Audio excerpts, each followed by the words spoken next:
अगर पत्नी अच्छी है तो कहते हैं वो भगवान के भी दर्शन करा सकती है, मोक्ष को भी प्राप्त करा सकती है। और पत्नी अगर सुयोग्य मिल गई तो उसका जीवन स्वर्ग बन जाता है।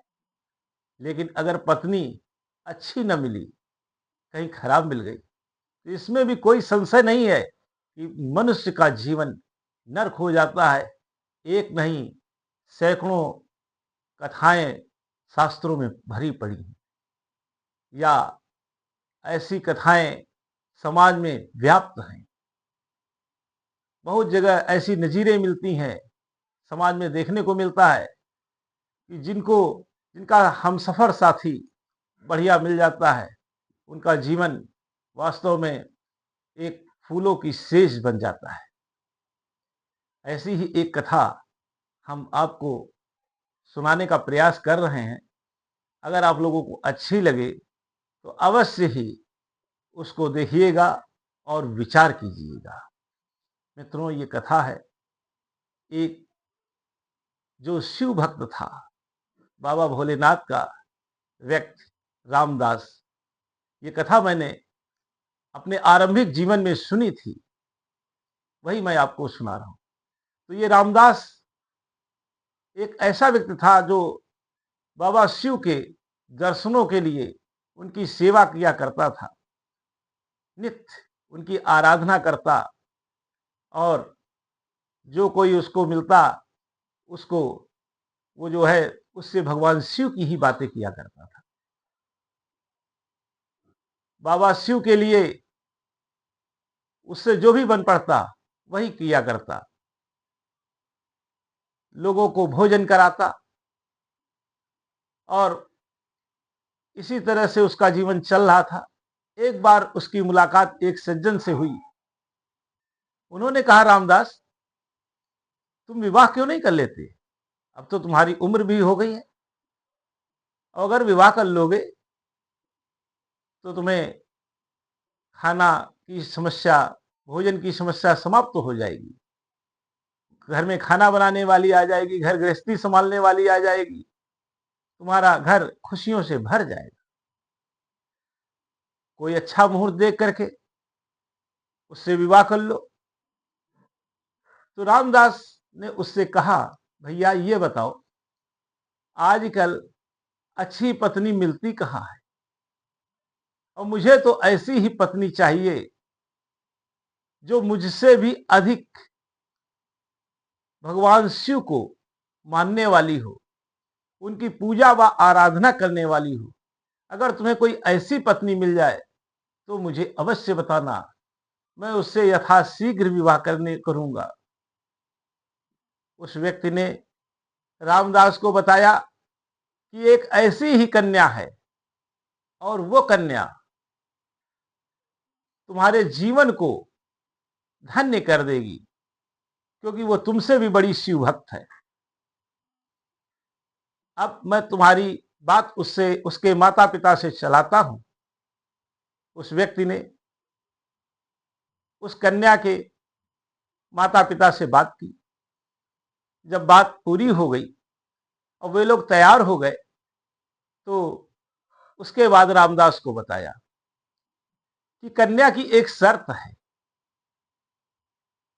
कन्या कहती है कि मैं विवाह तो करूंगी रामदास के साथ, लेकिन मेरी एक शर्त उनको माननी पड़ेगी। अगर वो इसके लिए तैयार हो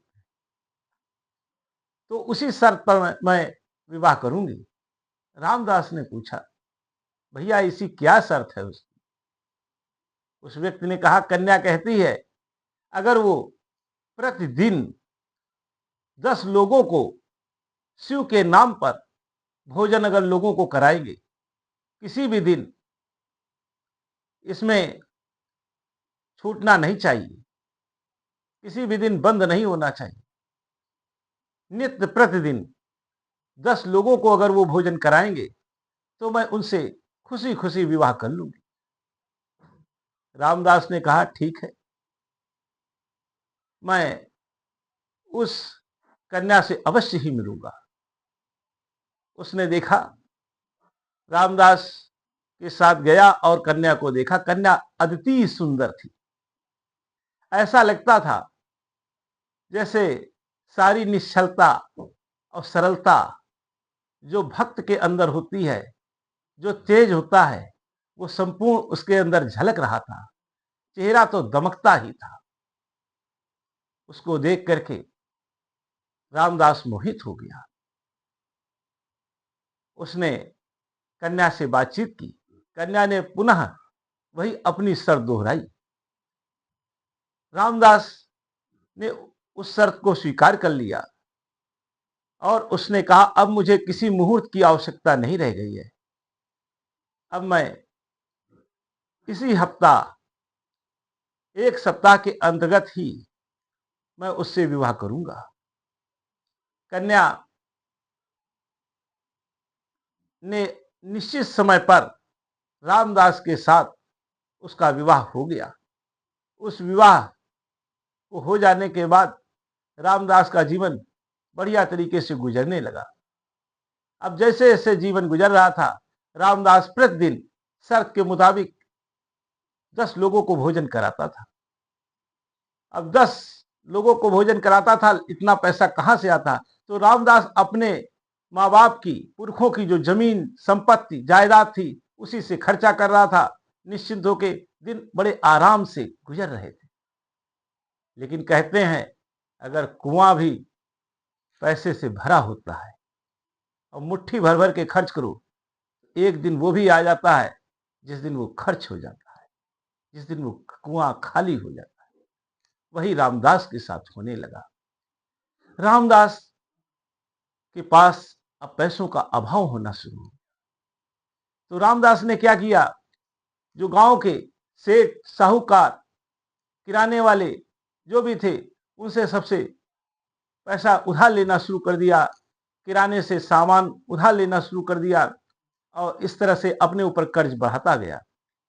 लोग इसलिए उसे धन भी देते रहे, क्योंकि वो जमींदार रह चुका था, धनवान था। तो ये सोच करके, पुराने धनवान हैं, ये सोच करके लोग उसे उधार धन देते रहे। इसी तरह, लेकिन कुछ समय बाद जब लोगों ने यह देखा कि बकाया धन वो नहीं दे रहा है, तो लोगों ने उससे तगादे करने शुरू कर दिए और अधिक कर्ज देने से मना कर दिया। अब तो रामदास को बड़ी चिंता हुई कि अभी तक तो मैं किसी तरह शिव भक्तों को, लोगों को अपनी शर्त के मुताबिक भोजन कराता रहा, अब मैं क्या करूंगा? अब वो दिन रात सोचता, यही सोचता किस तरह से आगे के आने वाले दिनों का जुगाड़ होगा। तब उसने एक ऐसा निर्णय लिया जो उसने अपने जीवन में कभी भी निर्णय नहीं किया था। जो कार्य उसने कभी कल्पना तक नहीं की थी, उस कार्य को करने के लिए वो तैयार हो गया। या कहें प्रभु की इच्छा थी। प्रभु अपने भक्त के आगे, भक्त की परीक्षा लेने के लिए तैयार थे। मित्रों, एक बात जान लीजिए, भगवान जब तक प्रसन्न रहता है, लोग सोचते हैं कि भगवान हम पर ध्यान नहीं दे रहे। भगवान ध्यान देते हैं तो परीक्षाएं शुरू हो जाती हैं, और वही आज रामदास के साथ हो रहा था।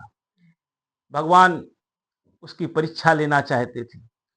अतः रामदास ने चोरियां करना शुरू कर दिया। बड़े बड़े साहूकारों के यहां चोरियां करने लगा। और वो चोरियां भी कैसी थी? चोरी में केवल राशन लेता था, खाने पीने का सामान लेता था, बस, और कुछ नहीं।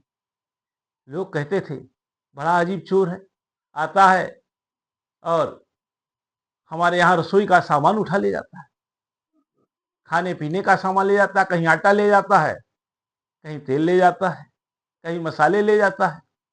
अजीब चोर है। अब तो खाने पीने की भी चोरियां होने लगी। इस तरह लोग विचार करते।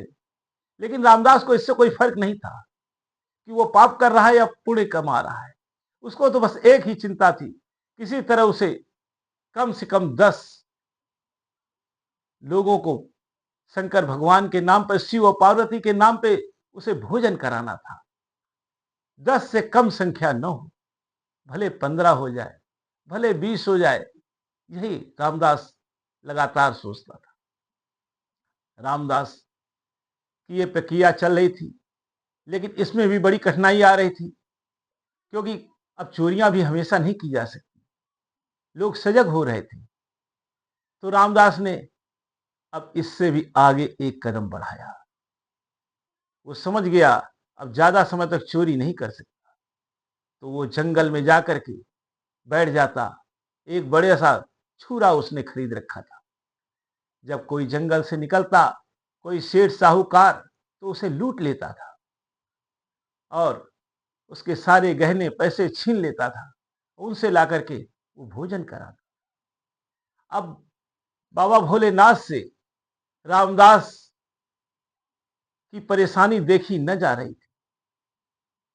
आखिर माता पार्वती एक दिन बोल उठी, प्रभु आप तो भोले भंडारी हो, दानी कहे जाते हो, जरा सी दया किसी के ऊपर कर देते हो तो सोने के भंडार भर जाते हैं। अपने इस भक्त पर क्यों दया नहीं कर रहे हो? भगवान ने कहा कि चलो अब आज चलते हैं, देखते हैं, आज अपने भक्त से मुलाकात करते हैं। इसके बाद शंकर भगवान ने एक सेठ साहूकार का भेष बनाया और पार्वती जी एक गहनों से लदी हुई एक सेठानी बन गई। दोनों लोग सीधे रामदास के पास पहुंचे। भैया हमें इस जंगल के पार शहर पहुंचा दो, कोई ऐसा रास्ता है जिससे हम समय रहते ही पहुंच जाएं, क्योंकि हमने सुन रखा है एक यहां पर ऐसा डाकू रहता है जो दिन में तो लोगों को भोजन कराता है, लेकिन वो लूट लेता है। बहुत ज्यादा ही उसका भगवान शंकर का नाम लेता रहता है। ऐसे शंकर भगवान का तो नाम भी नहीं लेना चाहिए। रामदास ने सुना, वो समझ गया कि ये लोग नास्तिक हैं, इसलिए उसने कहा कि इनको मैं मजा जरूर चखाऊंगा और इनको तो मैं कुछ ज्यादा ही लूटूंगा, क्योंकि ये शंकर भगवान से विमुख हैं। इस विमुखता के कारण इनको कतई नहीं छोड़ूंगा। उसने कहा हाँ भैया बात तो सही, बहुत अलर्ट रहना, बहुत खतरनाक है। वो ऐसा है कि लोगों को लूट लेता है, छोड़ता कुछ भी नहीं है, बहुत खतरनाक है। जरा सा भी भय नहीं है उसको। बहुत से लोग भयभीत हैं उससे। डर के मारे लोग देर में सांझ के बाद निकलते नहीं है। हाँ मैं एक रास्ता जानता हूं जो आपको सीधे शहर पहुंचा देगा। आपको गांव गांव होते हो करके नहीं जाना पड़ेगा। वो बहुत ही एक शॉर्टकट रास्ता है। इस तरह से रामदास ने उन्हें समझाया। तो उन्होंने कहा भैया चलो, और चल करके तुरंत बता दो चल के। रामदास ने कहा ना भैया ना, ऐसे कैसे मैं चल दूं?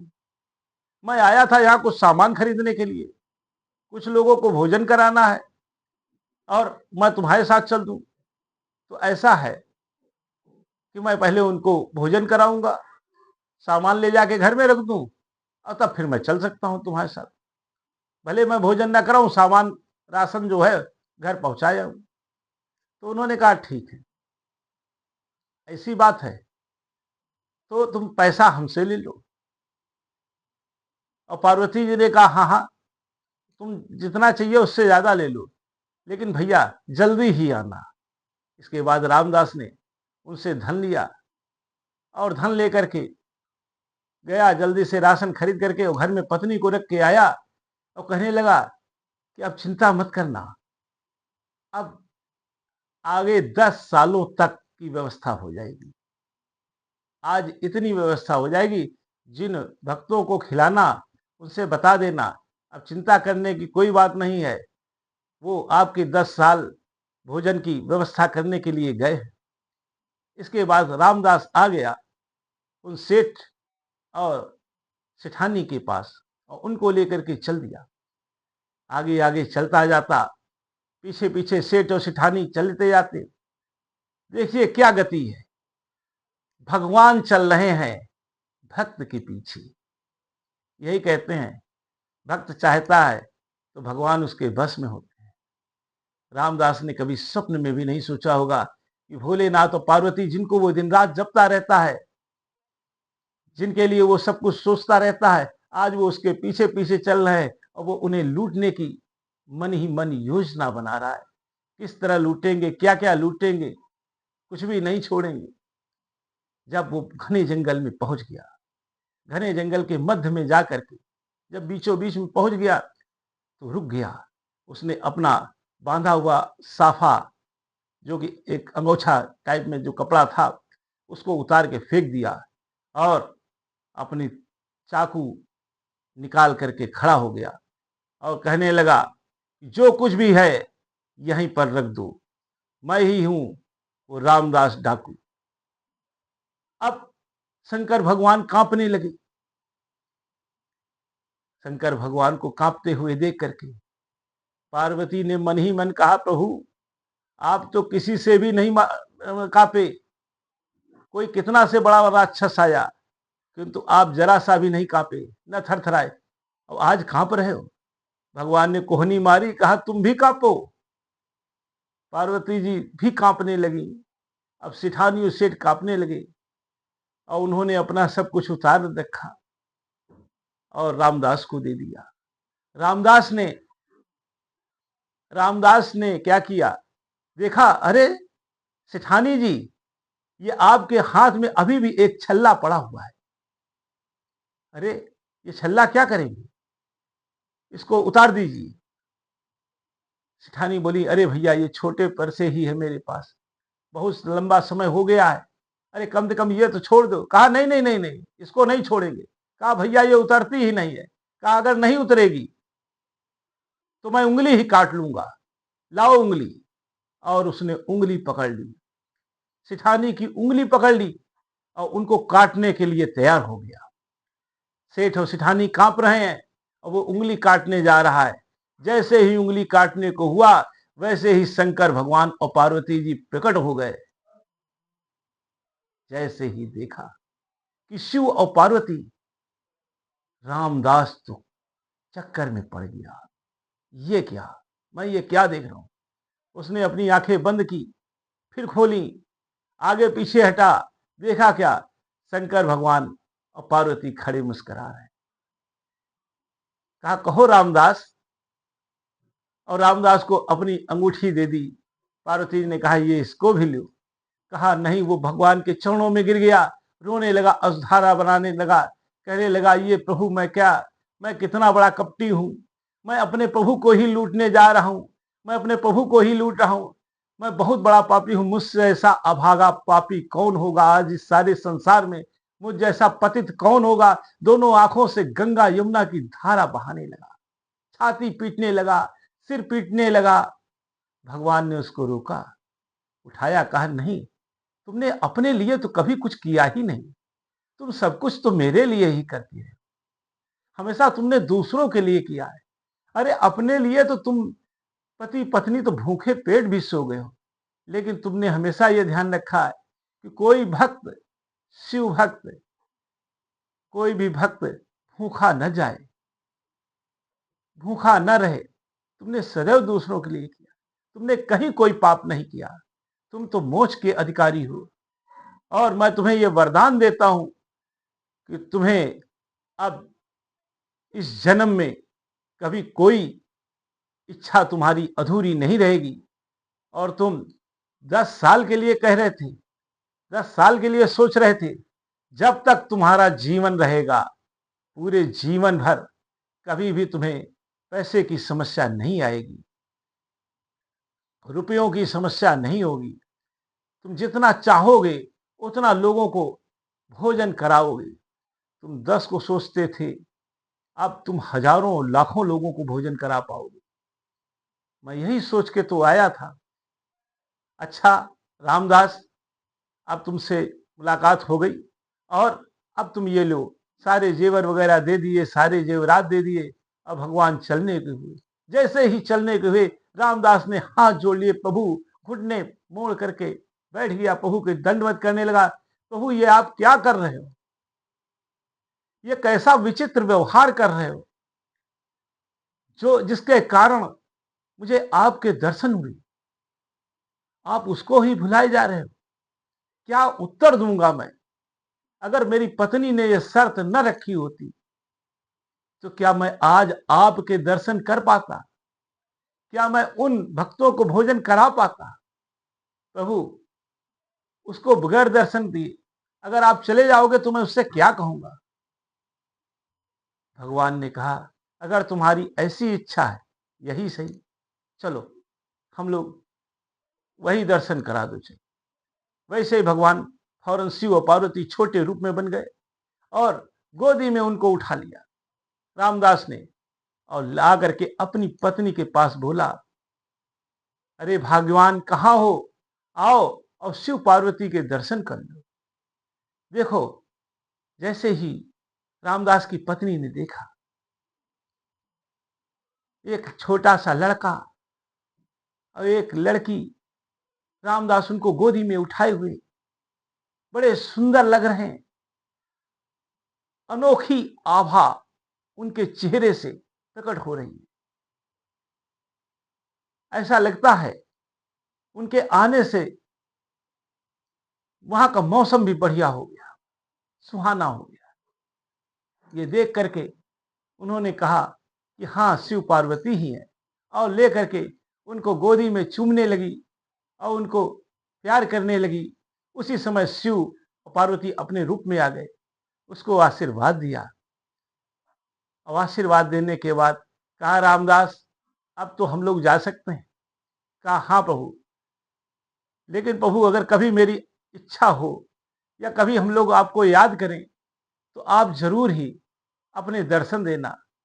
भगवान ने कहा, अवश्य ही मैं तुम्हारा मनोरथ पूर्ण करूंगा, और जब भी तुम मुझे सच्चे हृदय से स्वीकार करो, याद करोगी, तो मैं अवश्य ही हम तुम्हारे पास आवेंगे, तुम्हें दर्शन भी देंगे, आशीर्वाद भी प्रदान करेंगे।